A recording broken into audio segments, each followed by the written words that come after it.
program? Yeah, I have tried it, but What happened? I'm not sure. I mean, Okay. that logical thinking problem or Normal thing only. Just simple things only. I given right. Oh, you want me to explain that before or how it? So you want me yeah, to cover that whatever I given? yeah, factorial thing. So You factorial is nothing but suppose if you give 5, right? no, you see, I have a doubt. Is it? I mean, will it be like this in the initial days, or is it a logical thinking? Because why I'm not getting is the question. Okay, okay. See, you know right how you can get the factorial. Forget about logically. Hmm. General thing, how you can get the factorial value of a number. It's Suppose. some number. Mhm. If it's 5, it's 5 into 4 into 3 into 2 into 1. Okay, you know that right? But programmatically, you are thinking how you can achieve it. Is that correct, right? I mean, so you are Yeah. not sure See, how you can write it. I have started it Uh, using for loop. Some uh, if I uh, equal to 1, and if I have initialize number, let's suppose it's 5, mhm, and I is less than 5, and I plus plus. Okay. So I'll mhm. get the numbers, but how can I multiply that? You can take another variable, right? Another variable Okay. outside. Just each time that result equal to result into uh, I into, so that an incremental will be there, right? I value each time I value will be Okay. there, right? So next time it will be 1 into 2. Next time it will Yeah. be 2. Then next time it will be 2 into 3. Like that it will be happen.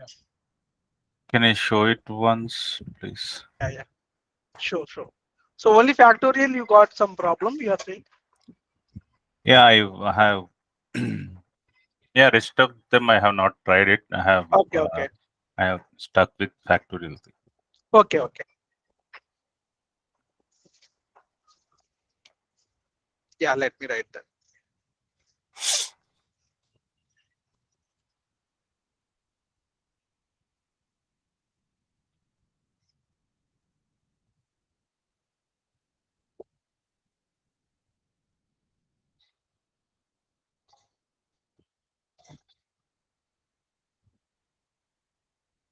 Yeah, let me share my screen.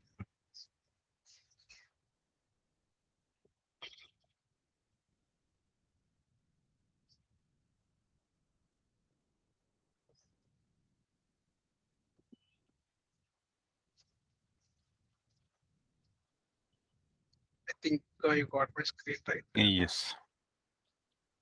Okay, let's so you want a factorial number, right? So let us write some method here. Factorial.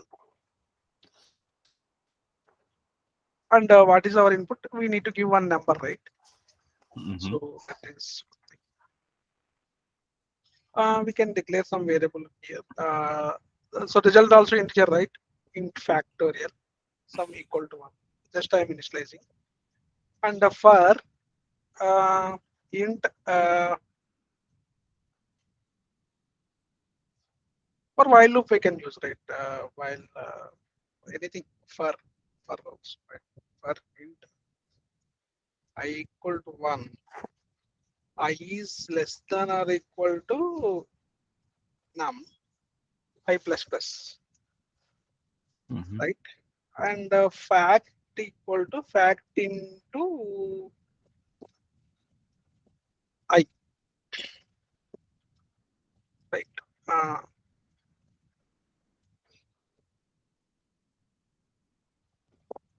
just I'm printing that factorial of given number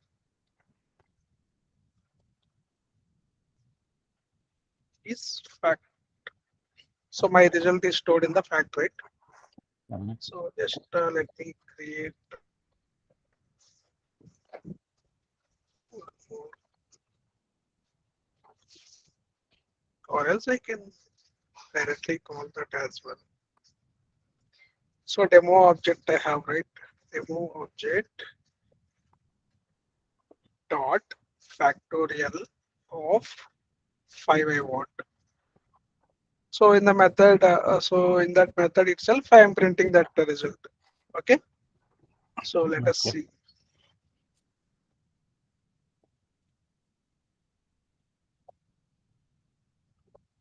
So factorial that of number given number is 120. So 5 into 4 into 3 into 1. So this is correct, right? Yes. So simple. What is our logic? If it is 5, what we have to do? 1 into 2 into 3 into 4 into 5, right? So that is Mhm. the reason I have started with the counter 1 until 5. 1 Okay. until that is equal to 5. Each Okay. time I am incrementing that I value, right? So Yes. initially it will be fact equal to 1, already 1, 1 into 1, 1. So next time I value 2, right? Mm-hmm. And fact value is next time 1, right? 1 into what is the value of I? 2. 1 into 2. What will be the result? 2. So in the fact, what is the value I have? 2, Mm-hmm. right? Next time I value 3, right? Mm-hmm. So what is the value in the fact already? 2. 2 into 3, how much? 6. Now the latest value of the factorial is 6, right? So next time I value 4, right? No, no. Since, since into Here, your fact is initially one. mhm, So 1 into 1 is stored in fact. fact, correct. Okay. So that is done. That is one output. So let me write here. So step 1, so 1 into 1 Mm-hmm. equal to 1. So the latest value is 1. 1. So the result 1. So next time, 1 into 2. what is that result? 2. 2. So what is the fact value now? 2. 2, right? Right. Next time, what is the 1 fact? What is into. the fact value? Fact Okay. into 2. 2. 2. What is the I 2. value? What is the I value? 3. 3. What is the result? 6. 6. Next, what is the fact? Now 6 6. into what is the I value? 4. 4 equal to 24. 24. Next time, Now fact value 24. 24, I value, 5. result 120. 1. Next time, what is the I value? 120. Next time Right. I value, I value 6. 6. 6 is less than or equal to 5. Yeah. 6 is less than or equal to 5.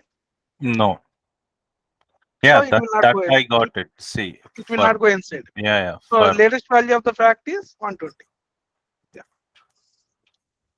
Okay. Okay. Got it. Just we see initial days, right? We will find some difficulty, but Mm-hmm. only thing is a matter of time. How so? This is the loop. How it is iterating. How the I value is changing. When this is going to stop. So if we know these things, it will be easier for you. So each time we need to calculate like this. I mean, uh, when we do something, each iteration for each iteration. So what are the different values and what is the latest value? So if we know that, if we write like this, then we will get to understand what Mm. exactly happening background in the background. Yeah. Okay. I think other things are simple for you. I think double the number means you can just multiply same number, and right, division also you will just use the slash operator. Uh, I think other things are basic arithmetic operations on that I have given. Division Yeah, of the number. yeah, I'll try them. Okay. This is fine, right? Yes. Okay. So you are good with, right, what is the class, what is the method, how to create the object of the class, right?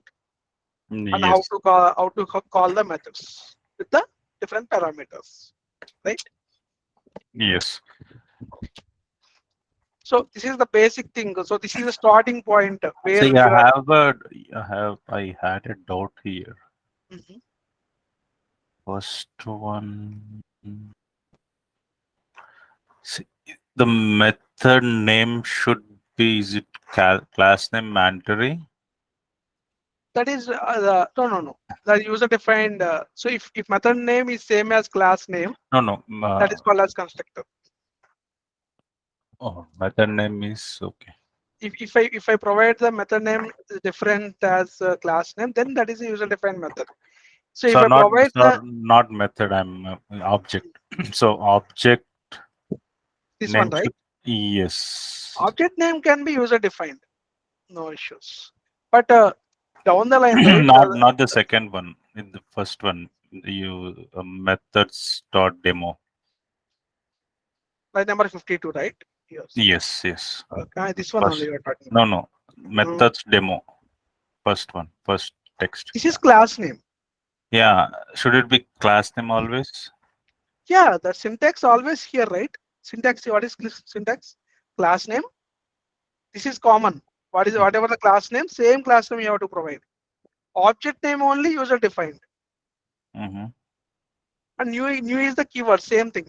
Here also class name, same thing. This will not be changed. So whatever the class name we have given, same class name we should give. That is the thumb rule. To Okay. create an object, class name space object name equal to Mm-hmm. new class name. Okay.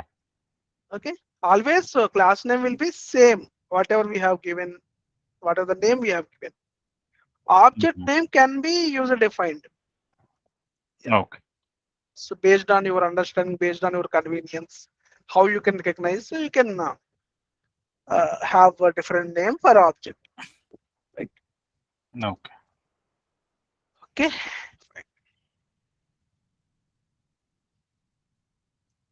So let's talk about constructors, another concept. Constructors today.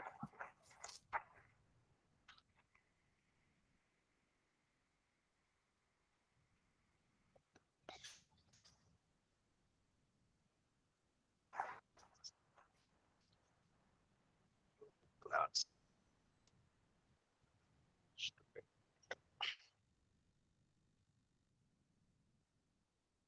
One main class.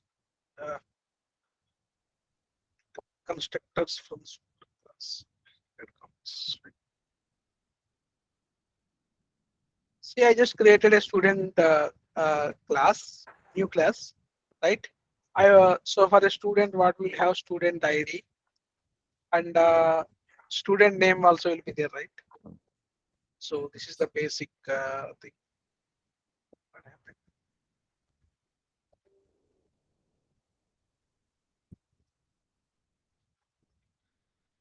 Okay.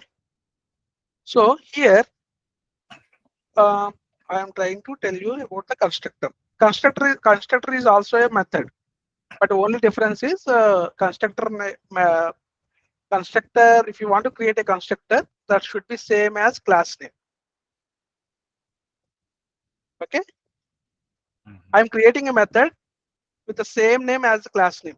That is called constructor. Okay. Mm-hmm.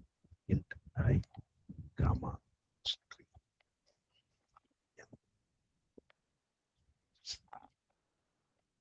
Here, what I will do, ID equal to I and name equal, yeah. just I have two parameters. I have created a method with two parameters, one with integer, one with string. One parameter is integer type, one So then, parameter is with string type. Okay, so the student because is a I constructor. because I have two variables here, right? One is for ID, one is for name, right?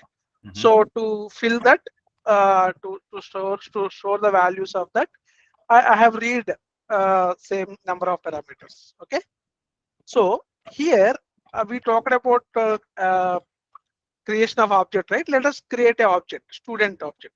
Student is the my class name, right? Mm-hmm. And student one is my object name, right? New class name, right? Student. Mm-hmm. So here I can give the data. So for student one, roll number is 10 and name is Ramu. Okay. And I have another student, roll number is 20 and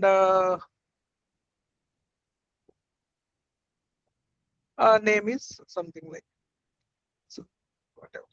Okay. So and I want to give different object name student. Okay. Mm-hmm. So while creating the object itself, if I want to give the data, right?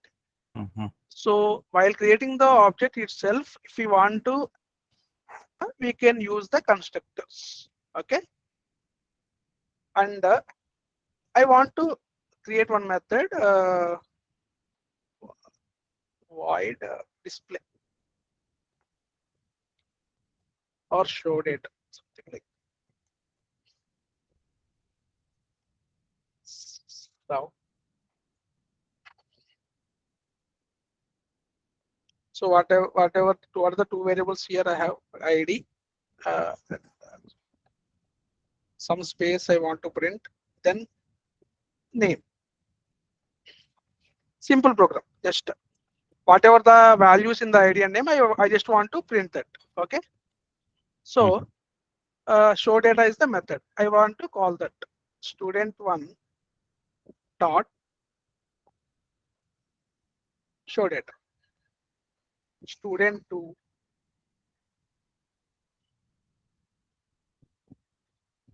show data. Right. So I want to Okay. print both the data. Run as Java. So first one is first student details are 10 and Ramu. Second student details are 20 and Sandeep. Right.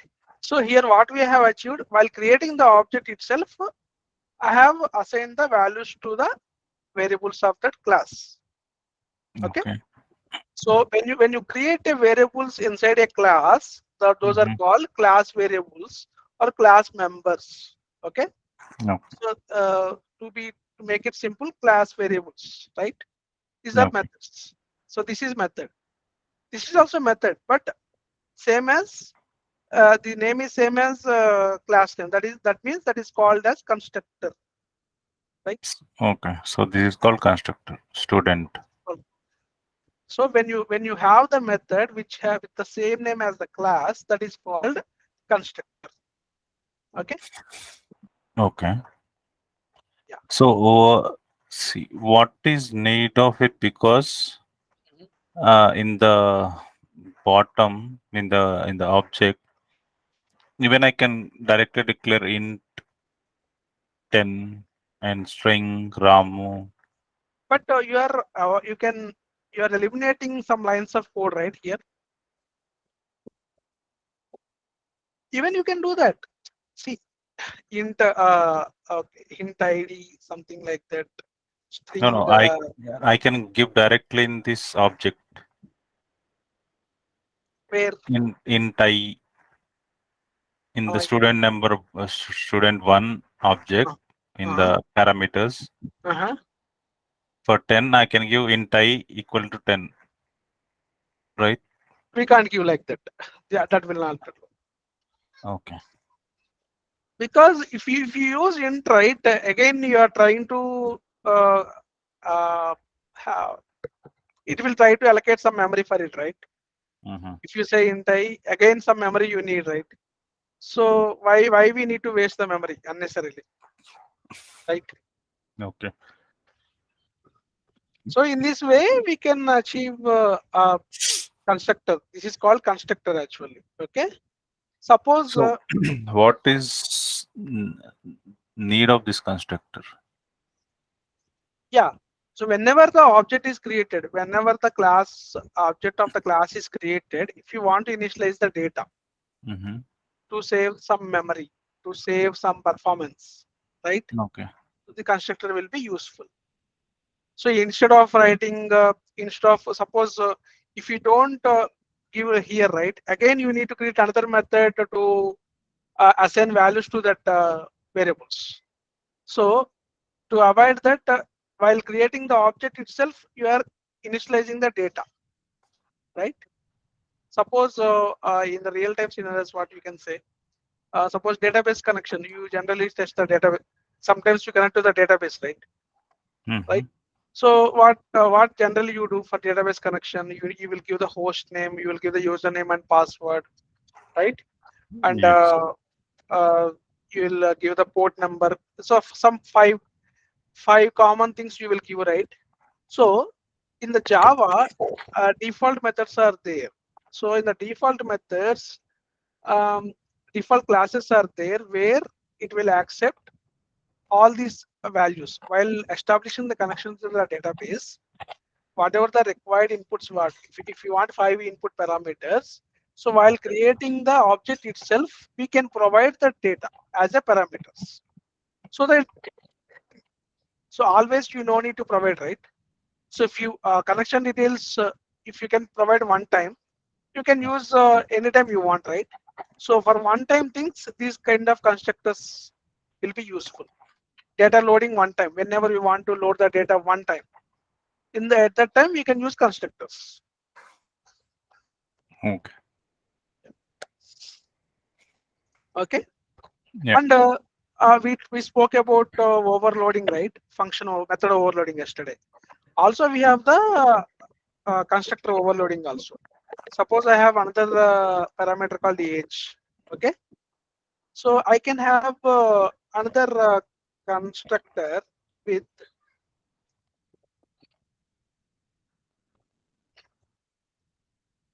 age, something like that. So here what I can do, ID equal to I and name equal to N and age equal to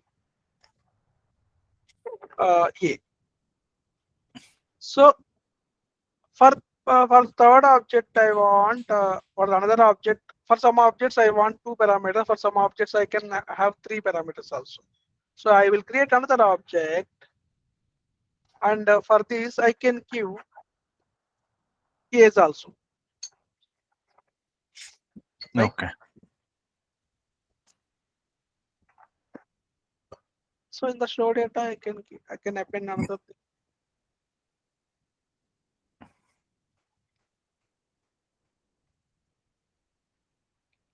age. Okay. So if I call that method, right, student 3 dot show data, see what it will show. See, for first two people, no value is there, right, for age. Okay. So for integer, by default value is 0 for Yes. integer value. That is the reason it is displayed 0 for both first two objects. For third object, we have given the value, right? That's the Mm-hmm. reason it is displayed that value. So here we have used the same method name that is called constructor, but a different number of parameters we have. So Mm. this is called constructor overloading. Okay. Yeah, that's one thing.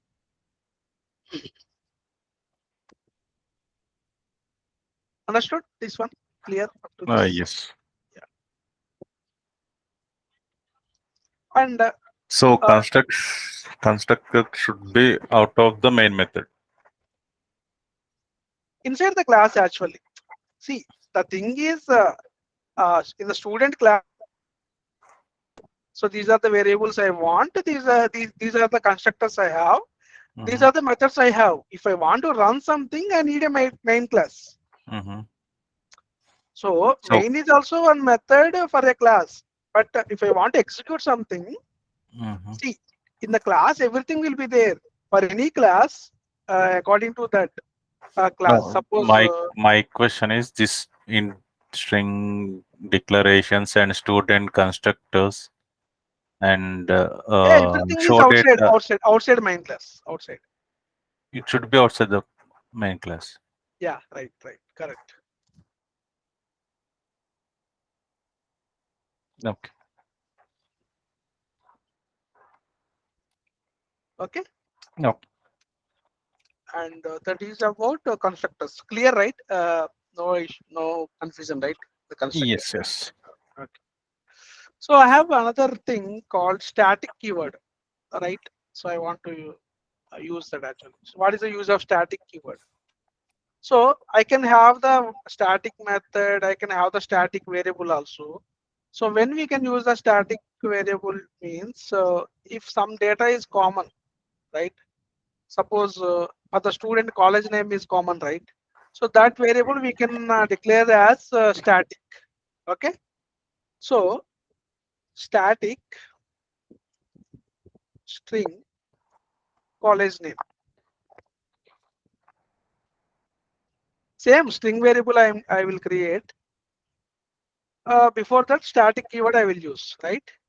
And Mhm. the value also I can XYG college. Consider some name. So this is common for everyone, right? And I will just print that. For everyone it is common, right? In the show data method, I will try to print that. So just if I want to append something, just I will use the plus here, right? Mhm. And college name. See if without any change, it should display. See XYG college.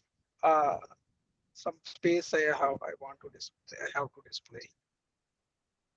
Differentiate. See. See. So here, what I have achieved while I haven't given that data anywhere. So I have created three objects. I haven't provided this college name anywhere. But Yes. once I have declared as a static, so it will common for each and every object of the class. If you create a static variable, Mhm. that is that scope is applicable for each and every object of the class that is available. Okay. So that is the use of the static. That's kind of global variables, right?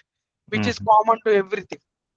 So Yes. in that case, we can use static keyword.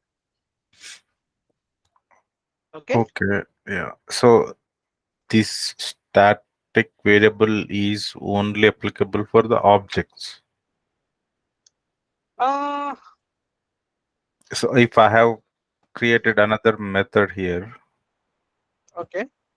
so will it apply to this even method? Yeah, any method you can use it. Suppose void show college info. Okay. It is available anywhere actually. So static means whatever the methods of the class, it is available to all, right? So here also I can college. So anywhere we can use. We can use any method, whatever. As many number of methods we have, in any method we can use wherever applicable. So okay, I have another doubt here. Okay. So you have created two methods, show data and show college. Mm. So can we add the other method to the show data? Add In- means I didn't get No, in the bottom, student one dot show data. you. I can call student one dot. This is the method, right? Available to each object. So show college info, right? For any No, no. object, this method is available. My question is in the 39th line example. Mhm.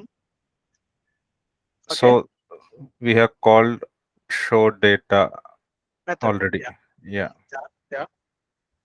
Can we add another method like show college to this line 39? We can't. Okay.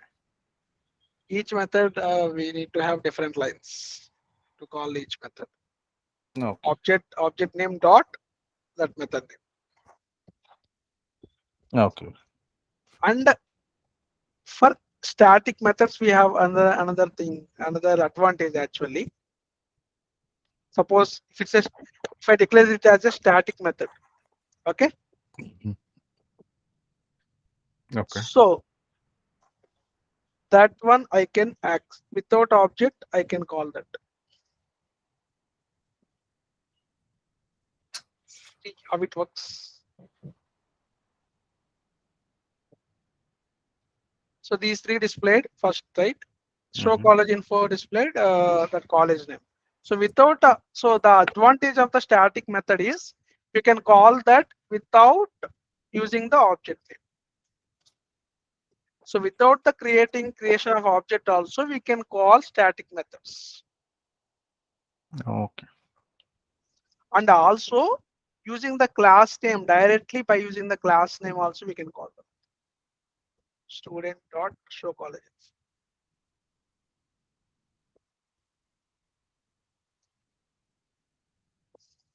So the here the concept is static method can be called without creating any object. So by using the class name also you can call the static method. So that is the rule here. So there is Okay. no need of creation of object. That is the advantage of the static. Okay. Okay.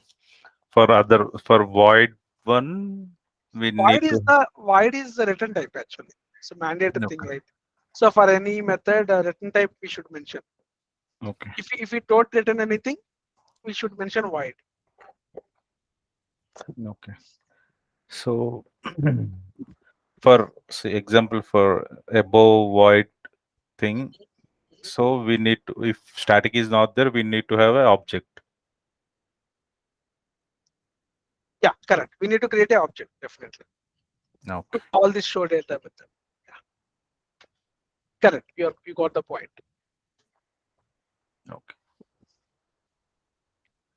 So the static method can be invoked without using object. Static static method, right? Sorry, static method. Static method can be invoked. Invoked nothing but called.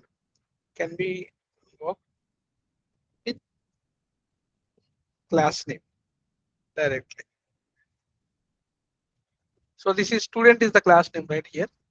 So by using the class name, I call the method static method. Okay, Okay. and we can call the static methods in the stat. We can call the static methods in the static methods only. Here main also static method, right? Mm-hmm. See public static void main we are using, right?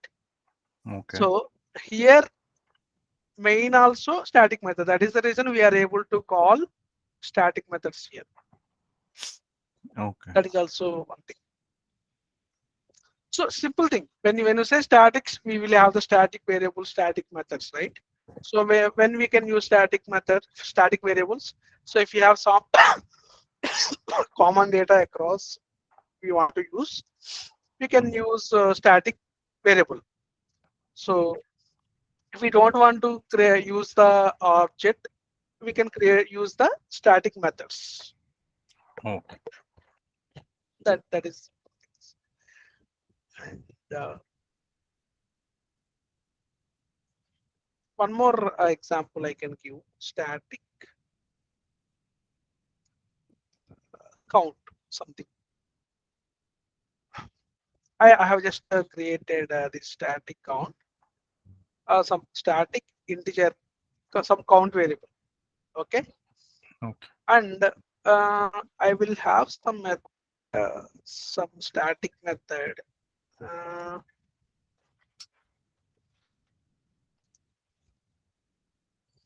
Increment, something like that. Increment count.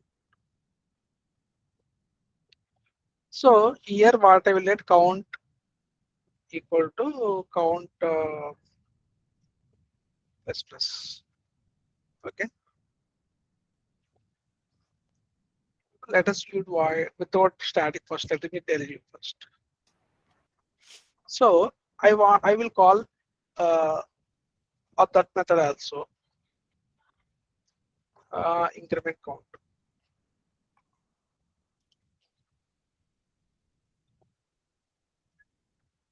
And I want to print that each time.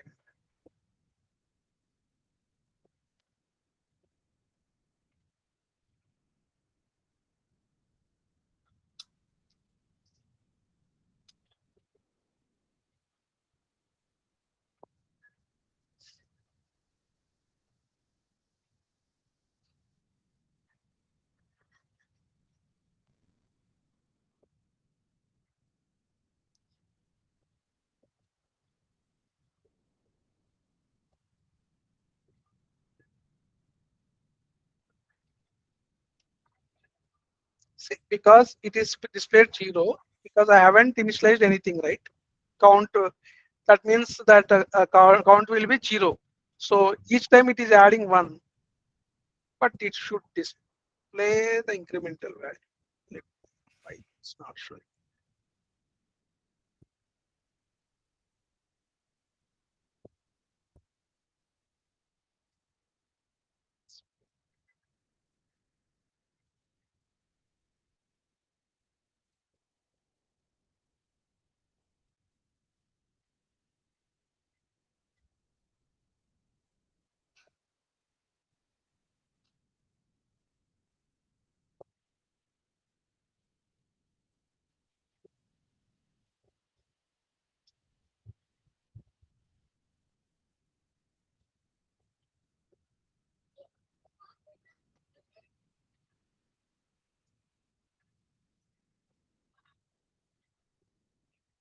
Student one have different values.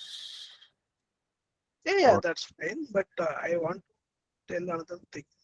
Second.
Let me have it in constructor. Instead of that.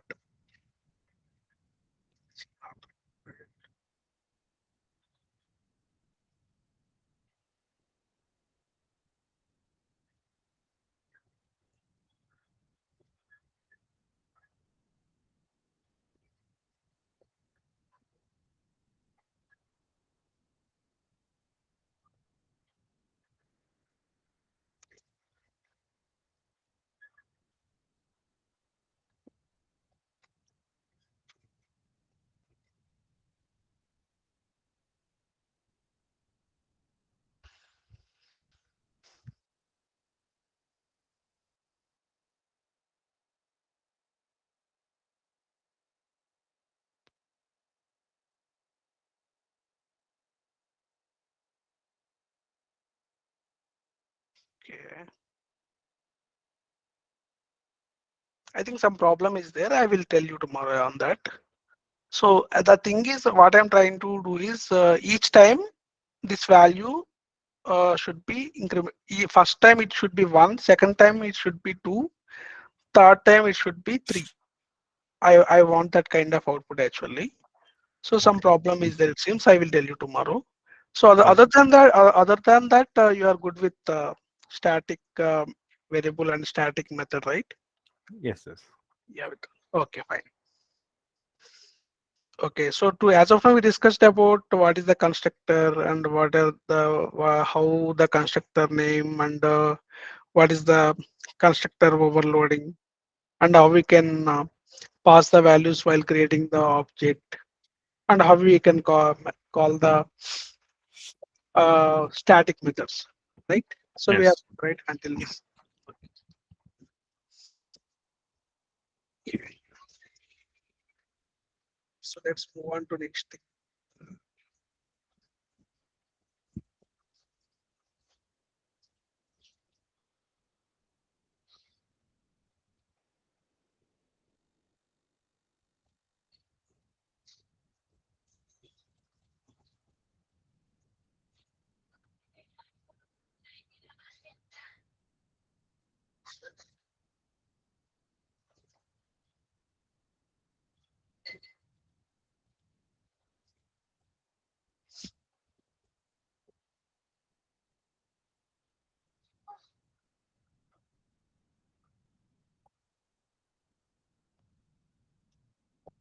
So let's talk about some inheritance concepts, right? So we have OOPS concept inheritance, right? So let's talk about that. Okay.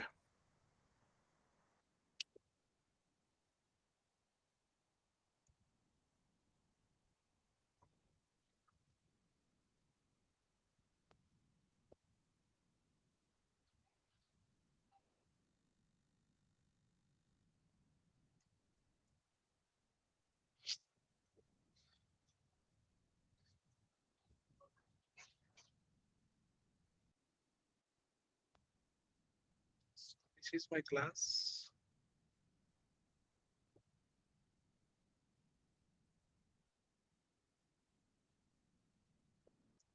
We have the method salary. For employees, we will have the salary.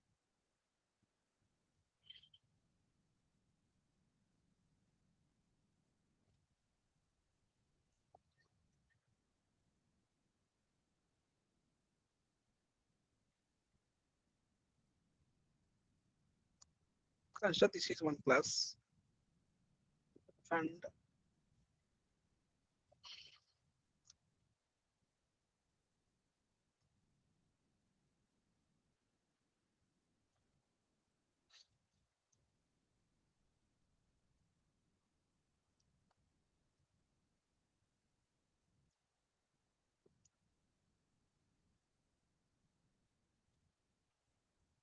programmer is another class. Extends employee.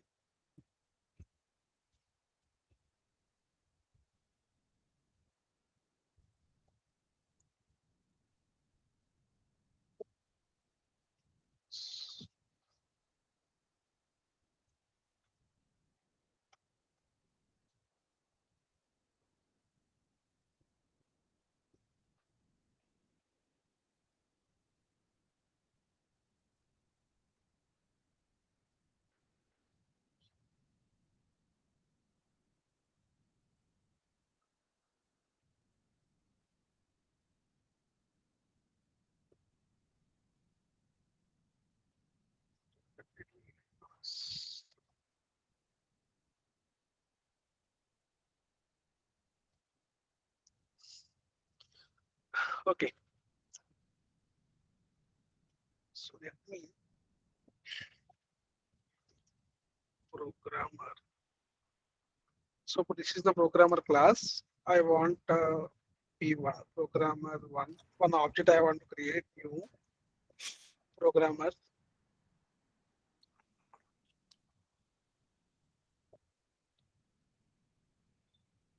Okay. So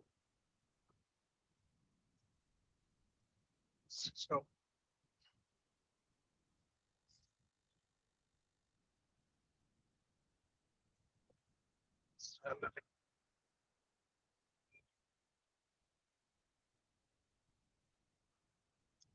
even dot salary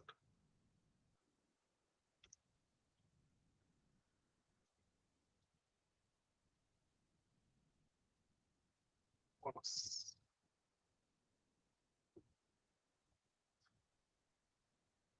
salary equal to 30,000 as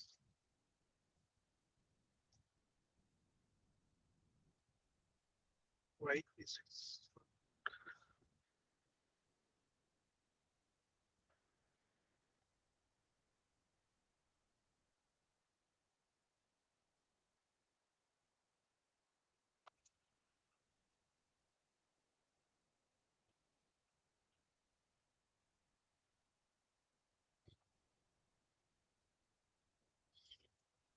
I think it's missed.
So still some point.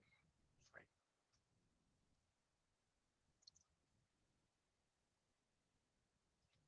Salary bonus.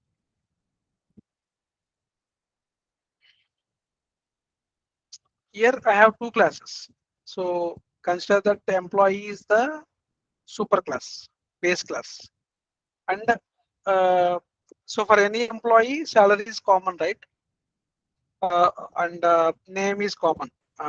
We can have something like string employee name and employee name. What else? Employee ID,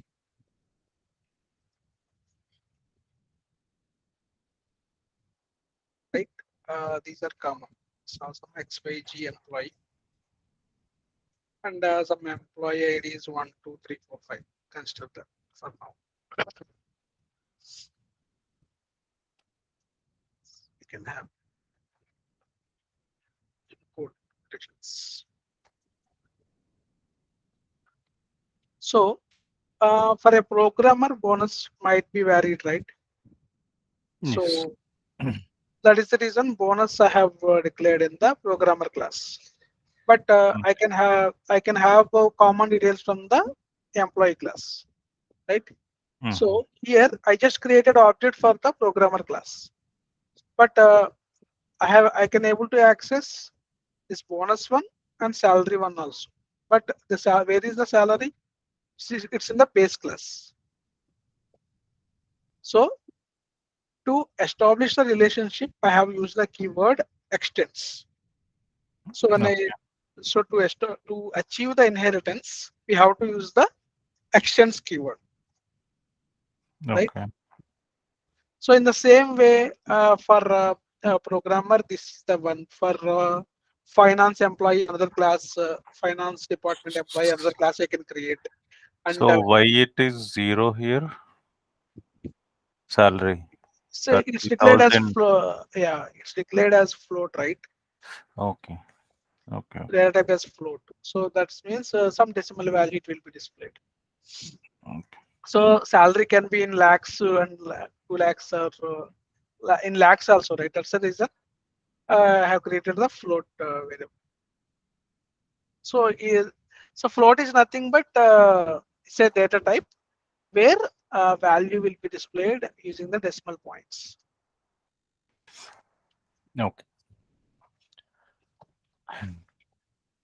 And A- here, And here, why? I mean, what is the need of object here?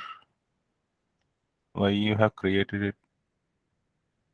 You I mean, can. you tell me. Just to tell you to get the values of class variables, right? We need an object, right? For that reason, I have created the object for programmer. Okay.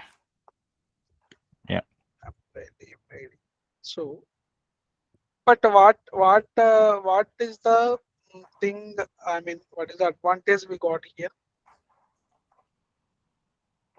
Did you observe that? We are So we not know, giving any new values again. and we are not creating object of the employee also. Without creating the object of employee, we are getting the values of that Hmm. salary, employee name, Okay. employee ID. These are all coming from the parent object, right? Right. So that is the advantage here. Salary this one, bonus this one, name is this one, ID is this one. So that is the advantage here. So this is called inheritance. So to acquire the objects properties of the base class, we can use the inheritance concept in Java. Okay. So this is one class name. This is child class name. This is a parent class name, parent class or base class. So whatever the variables or methods are available for the base class, all are available to child class also when you inherit that parent class. Yeah, my voice is coming. Hello,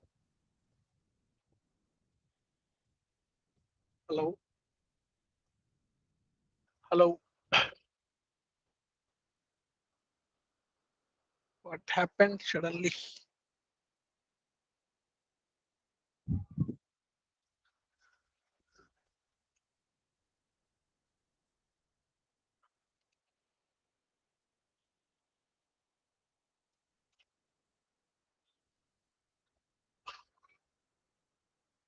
Hello. Currently, Tulsi. Tulsi, currently,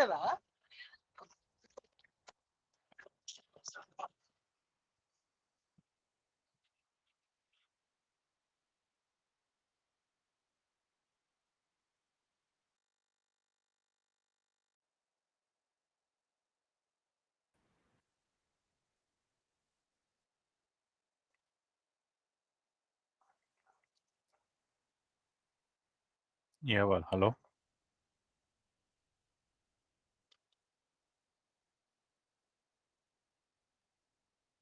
Can you hear me?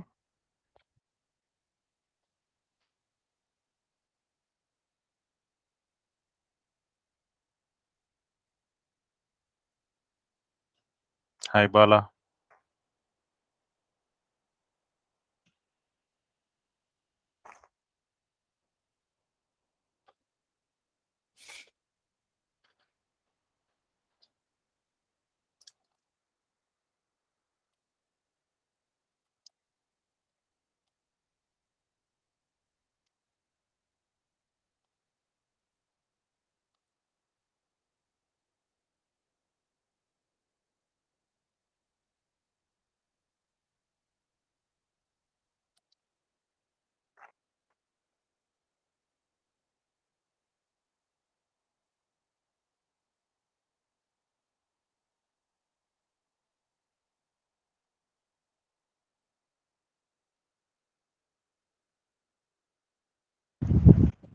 Hello, Yeah, well, can you hear me now? yes. Okay. Suddenly the headphones sound is not coming to you actually. So I just reconnected. Yeah, I think my network got lost and I got Oh, reconnected again. oh, okay, okay. Now it is fine, right? Yes. Okay. So let me reshare. Even I don't have power actually. Oh, Within 10 minutes it will be drained. Only 10% I have. Just now I think it came power. Okay, good. 1 second. Okay, it's charging.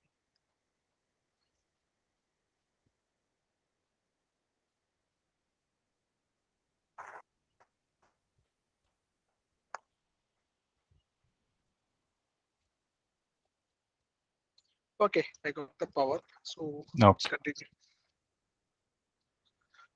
Okay,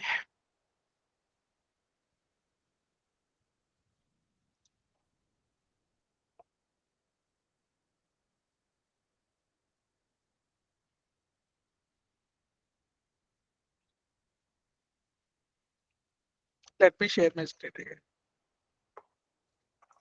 Yeah.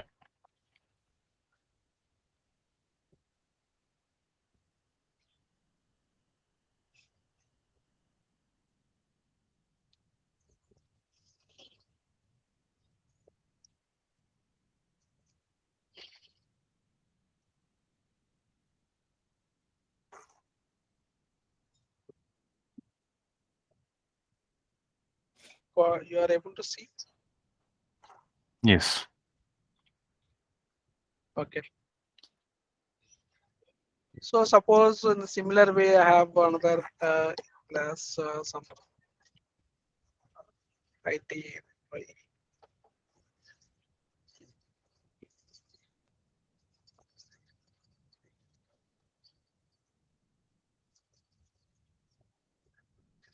So this is also for him.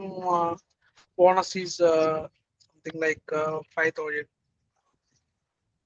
So what I can like same thing. So bonus only thing is the different. All other details are I am getting from the base class, employee class. So here we can have the base details in the super class, parent Mm-hmm. class, common details, and Mm-hmm. specific details in the subclasses. So programmer or IT employee. So these are different types of employees, right? So Yes. for them, specific data we can maintain in the subclasses. So in that way, we can use in the real way. Okay. No. Yeah. So that's about And inheritance. can it be, I mean, we can import data from two classes. See here, it's set extends employee. Mhm. If I want it from more than one class, That is not possible in Java. okay. So that is multiple inheritance. That means Okay. you're trying to inherit more than one class, right? Yes. So that is not possible in Java, but we can achieve that through different way actually. So we have the concept called interfaces, right? Okay. So we can have some data in interface, some data in the class. So we can extend one class and we can inherit. We can implement one interface. So in that way we can achieve multiple inheritance. But directly two classes you can't inherit. Okay. Okay, Yeah. got it. Yeah. So here also same thing. Uh, Constructors, you can define constructors directly. I have given right in the employee.java directly. I have given the values, right? Yes. So here also we can have the constructors like employee constructor. Uh, So while loading, you can have loading the data. So let me see that once.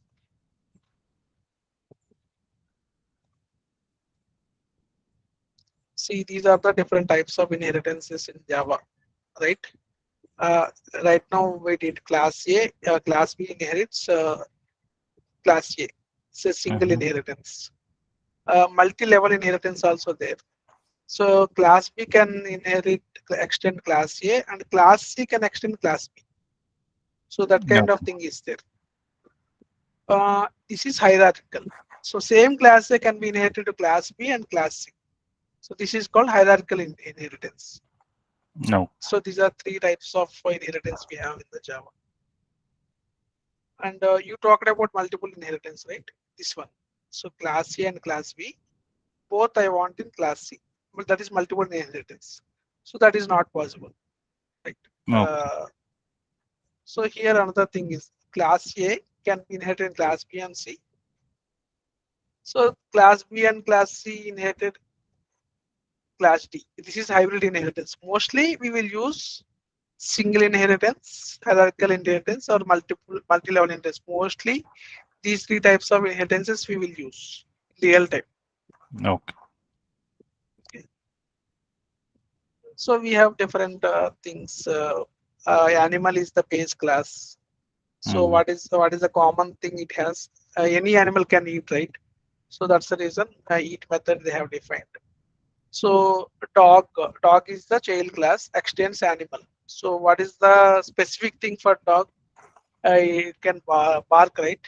Yes. So and the baby dog can weep. So these are specific things. So dog extends animal, baby dog extends dog, Okay. right? So this is this kind of inheritance, multi-level inheritance. See, animal dog extends animal here. Here baby dog extends dog. Dog. Here at last, what is the object they have created? Baby dog object they have created. But we can call all the methods. Weep call we can call, weep method we can call, bark method we can call, eat method we can call. Because, right, baby dog weep method is available and also bark method is available, right? So for dog class, bark is available and eat also available. So that's the reason in the lower level class, so lower level whatever. So consider this is A, this is B, this is C. So if you create object for C, we can use all the methods in the class A, B, C. So in the other way, we can use in this way. So you said right, class A and class B. Yes. Yeah, in that way, so this is one way we can achieve actually. Okay. Yeah.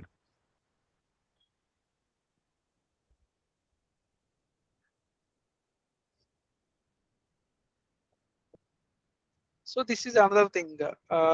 Dog and cat. So both are animals. So both extends animal class. So same class, two other classes are extended that, right?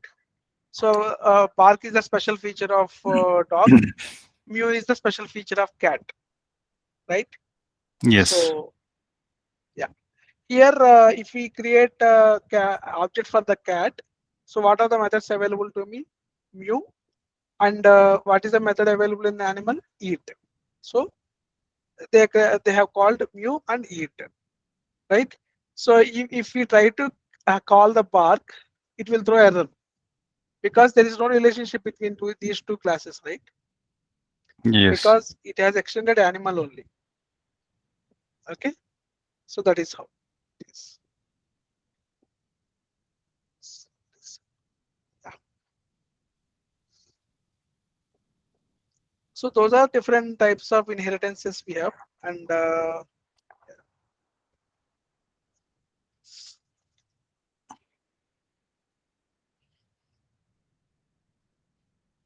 so we covered inheritance also today. And let's see what else we can see today.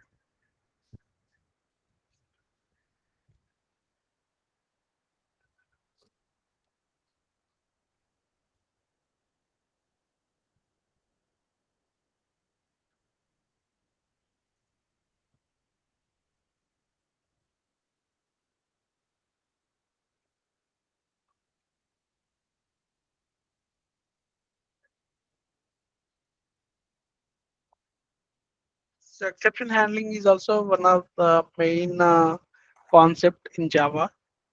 So exceptions are nothing but so when some exceptions exception is nothing but some error.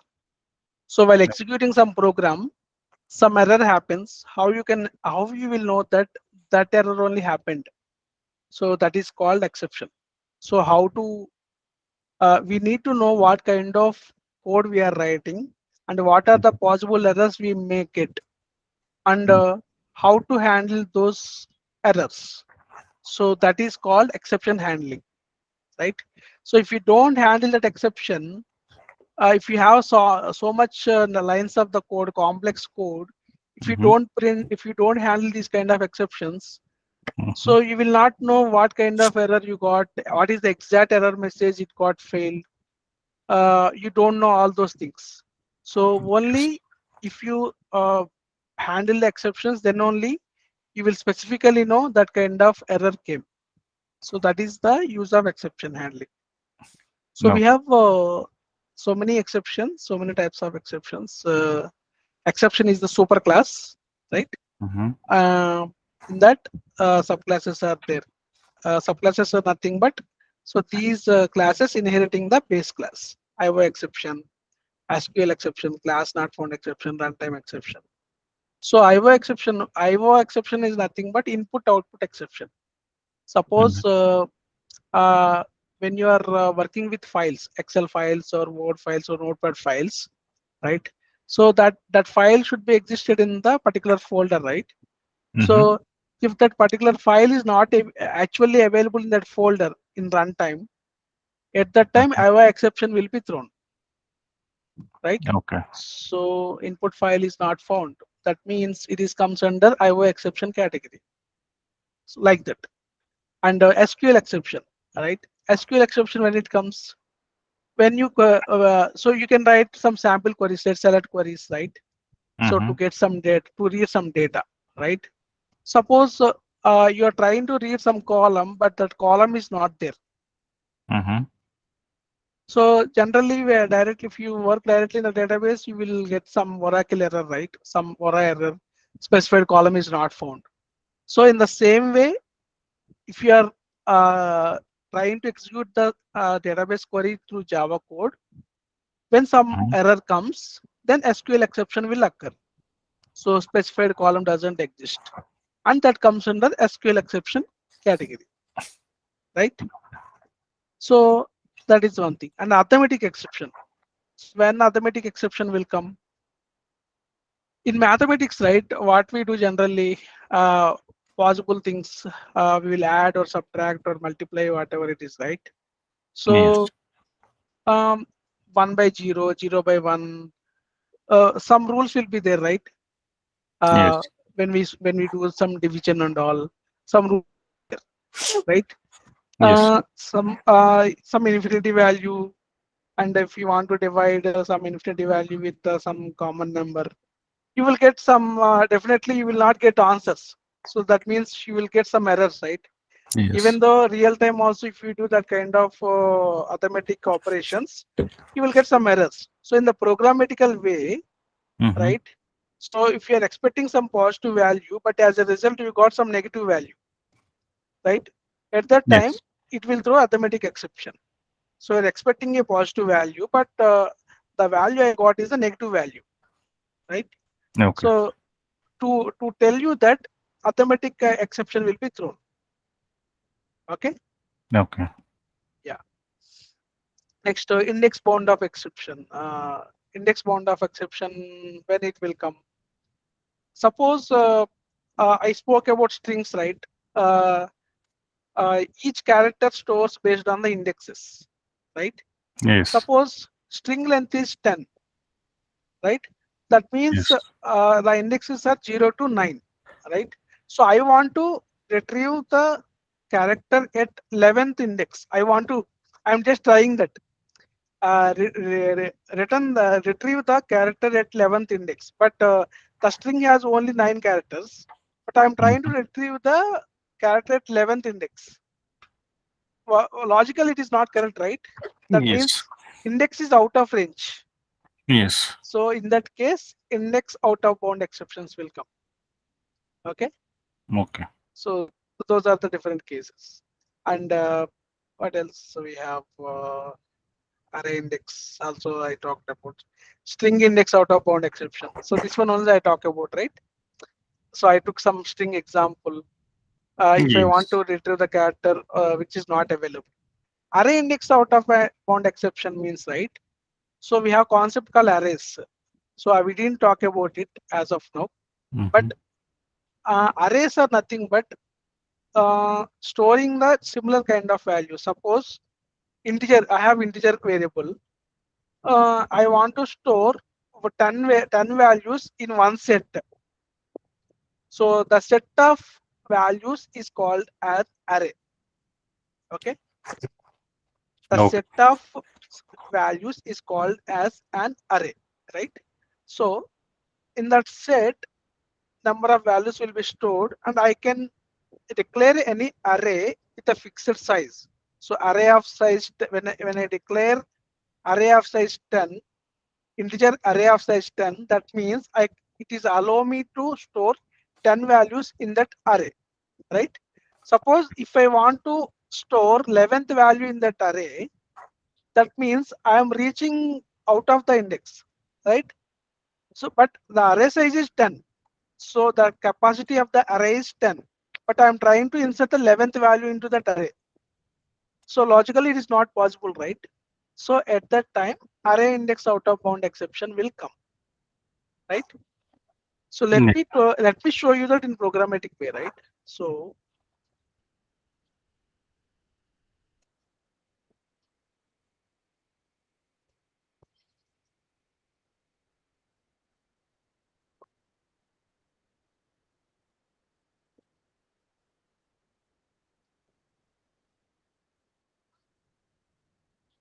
int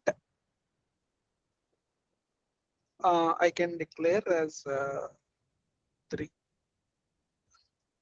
array. The name is integer array, right? So because I am storing integer, that's it. So this is something. Delete this token. So if I have the dynamic thing like this, it will allow. Suppose if I have the fixed thing,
so here I have created a integer array of size 5, right? Yes of 3,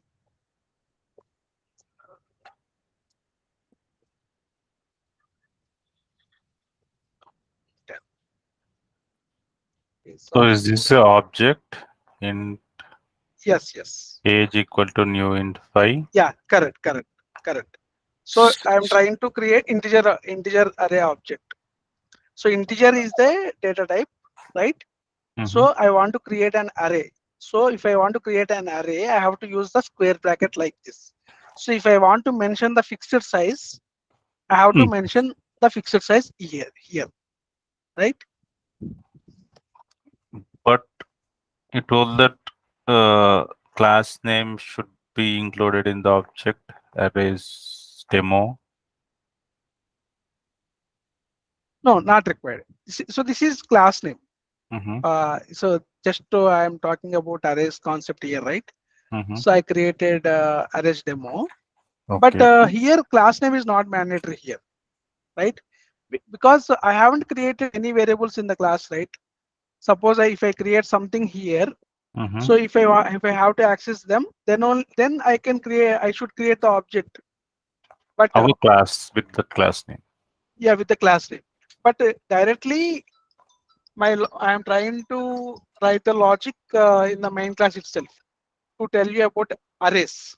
I'm No. not using any objects concept here. Okay, got it. Yeah.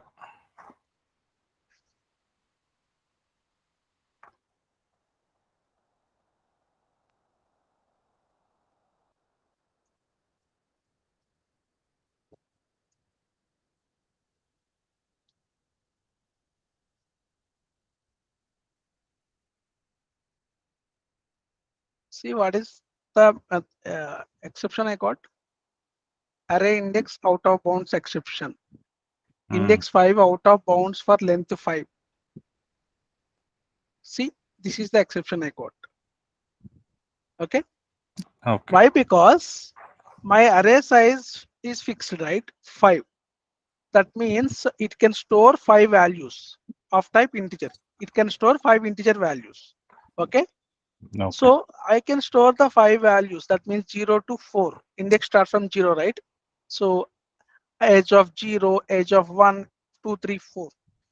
But it cannot hold the extra thing because my I have created the array with the fixed size, right? Yes. That is the reason it is not allowing. So in that case, we will get array index out of bounds exception. Okay. So what if we do not give any value here in the int, any fixed value? It will allow. Okay. So in that case, we no need to provide like this. If it is a dynamic array, Mm-hmm. I can dynamic size suppose.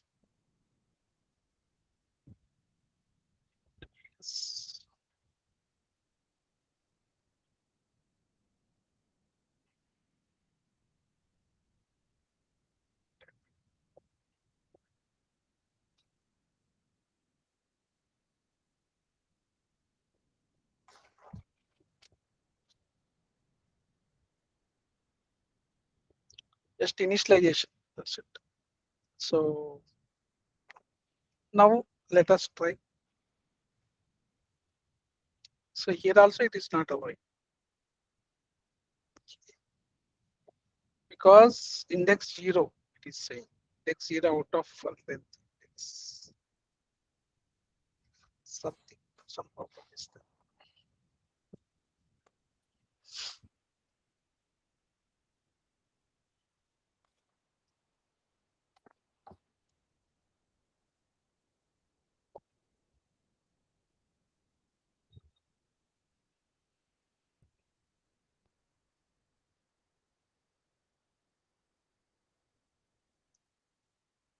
It's a new version of Java, right? So many things has been changed, it seems. No.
So definitely there should be some change in this actually.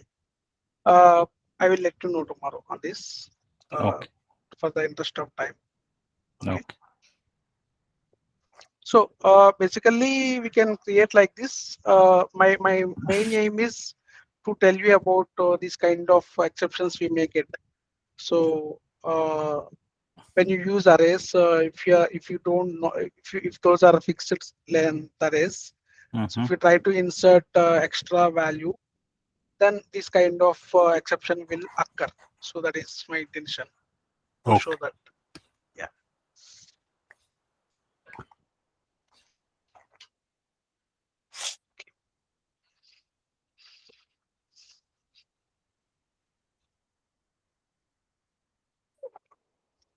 So also we have something called array list. Also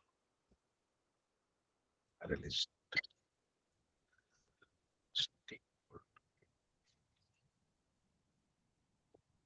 So those are the exceptions. I mean, can I go Yeah, to that page? yeah, sure.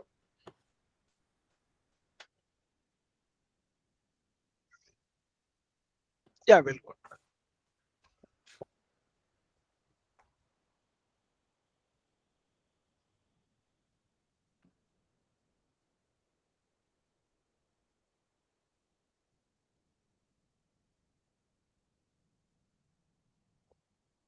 So I would like to tell another thing.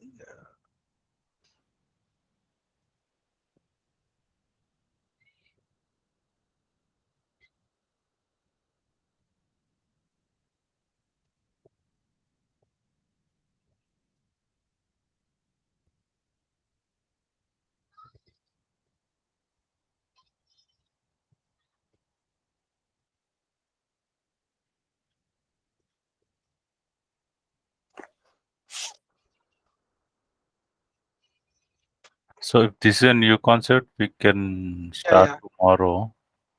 Okay, so let me go back to that then. Okay. So array list is the different concept list will start tomorrow. Let's go back to exceptions. Where we have, right? So these are the exceptions we have, right?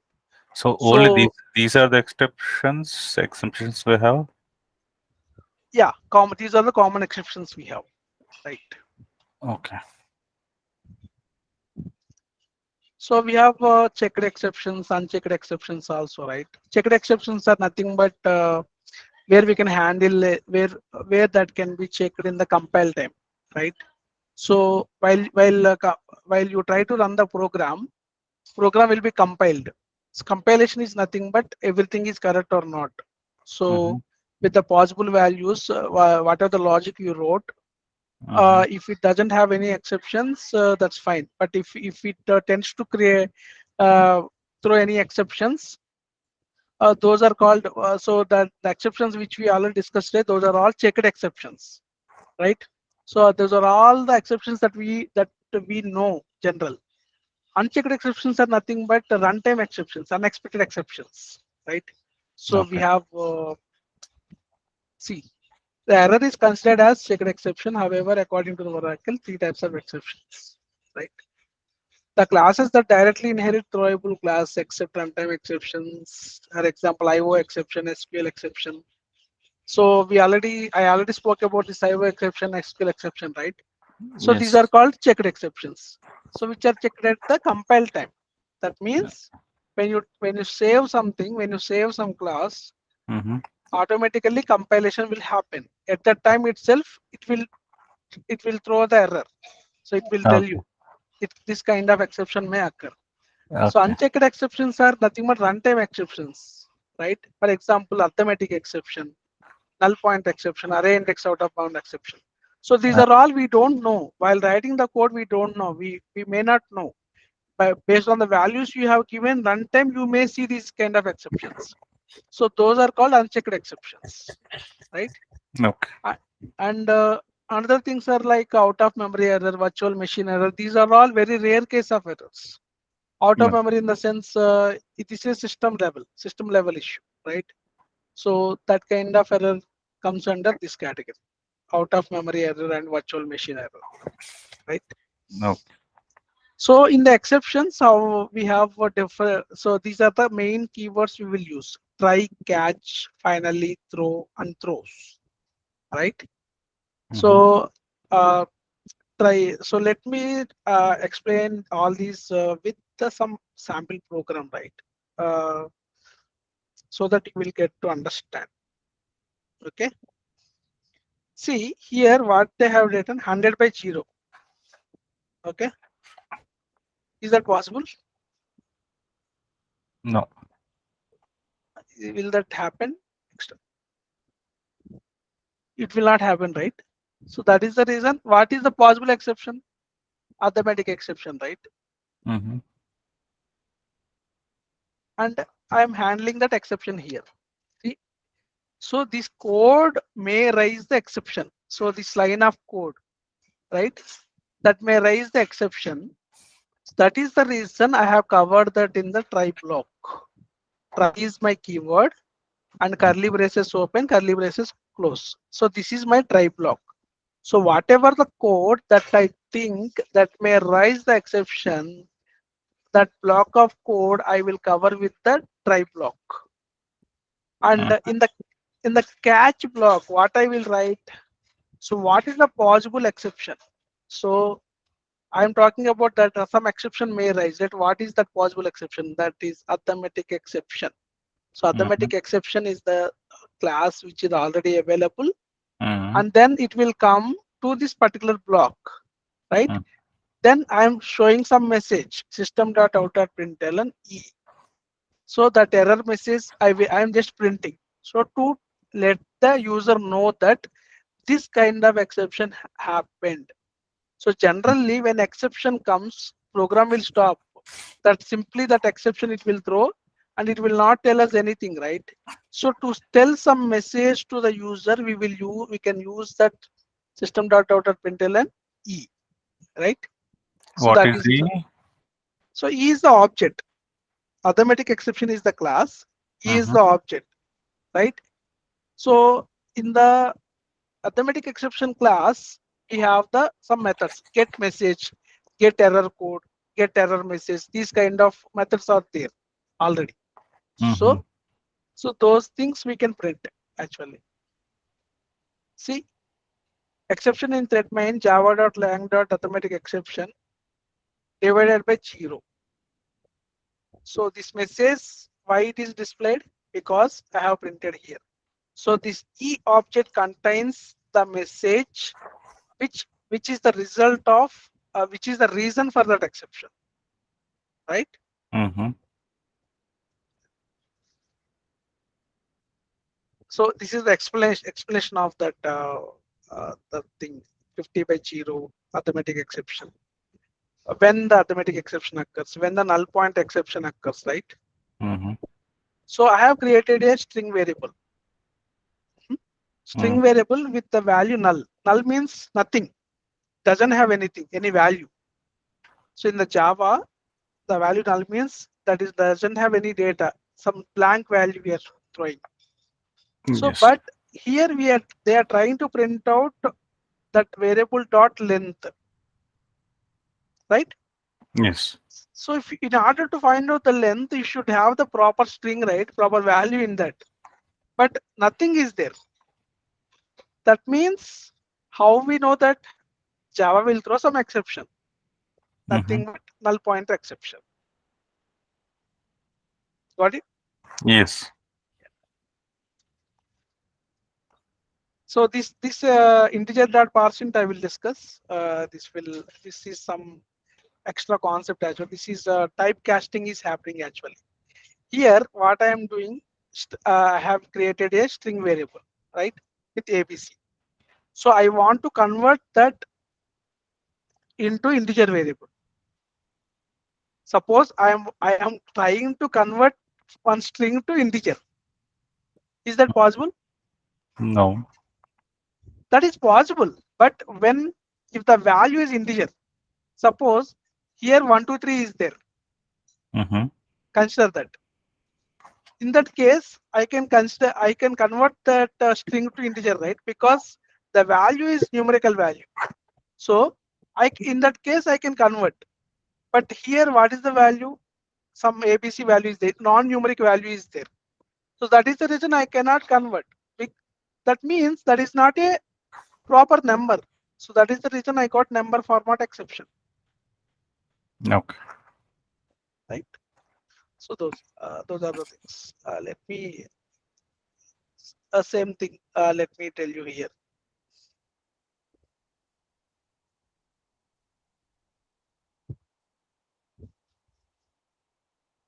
Suppose I am creating a string variable. String s equal to ABC, right? Okay. I'm creating another variable. Int I equal to. I have the primitive integer class I have. Parse int is the method. Okay. I'm calling that, and input is the string. Okay. I'm calling that method. Fine. And I want to print that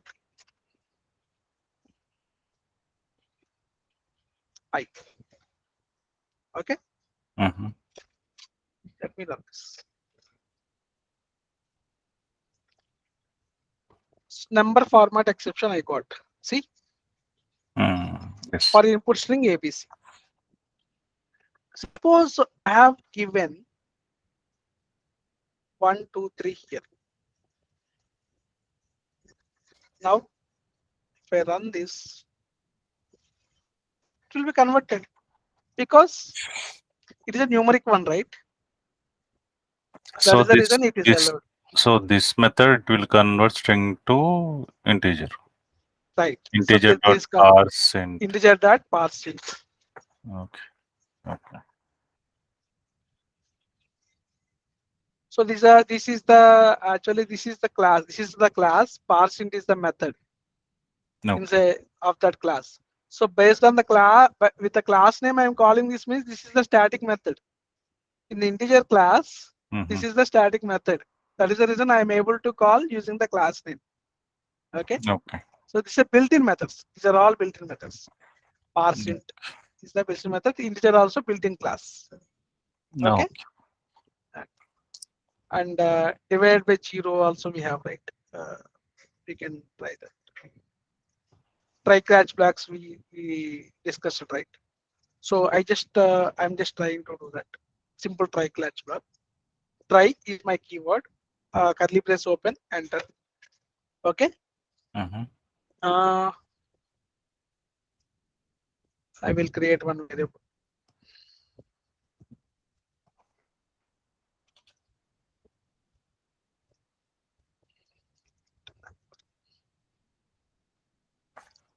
Num equal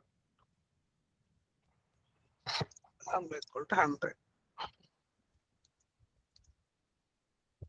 Num by 0. Catch.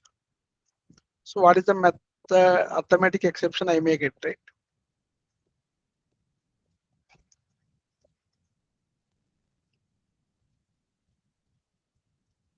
That's exactly this one, right?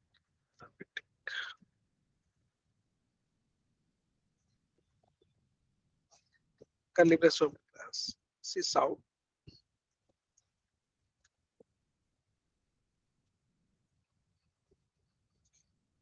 Dot get.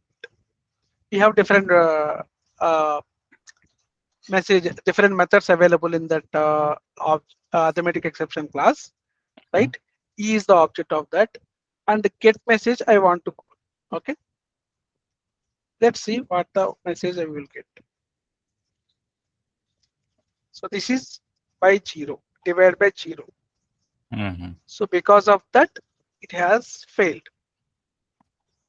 right? So try catch means whenever we know that some exception may occur, those kind of code we will mention in the try block, and we will handle that in the catch block. Okay. And we have another keyword finally. Okay. Finally thing.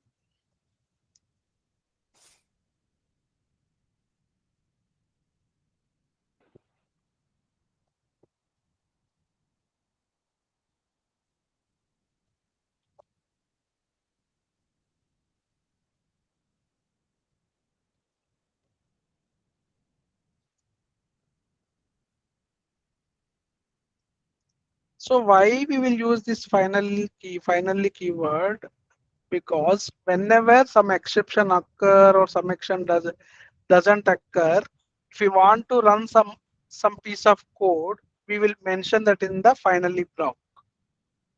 So irrespective of exception occur or doesn't occur, if you want to run some code, we will mention that in the finally block. Okay. Got it? And suppose I am using 2 here.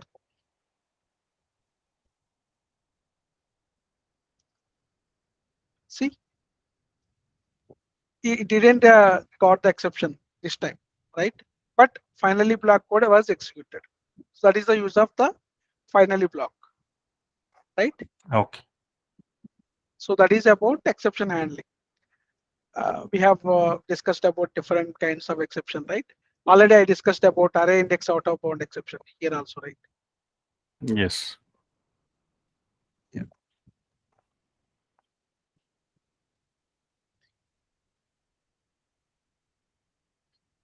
So yeah, I think we can stop for today up to exceptions. So you are clear with exceptions, right? What are the different types of exceptions we have? We saw some exceptions, right? Yes. Yeah, better, but I'm little confused with try catch these things. We'll Okay, see some other day. okay, okay. So the another thing also we have, right? This also we can write inside. Suppose I'm trying to do this, right? Let me see what happens.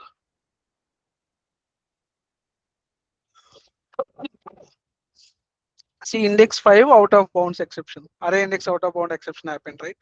Mm-hmm. So for to handle this also, we can have another catch block. So try can have multiple catch blocks. So what is this kind of exception? Array index out of bound, right? Mm-hmm. So this class name I have to copy.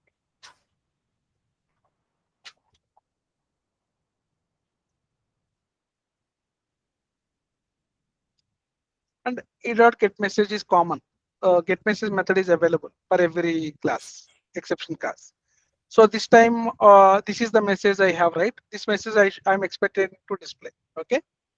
So let me run this first.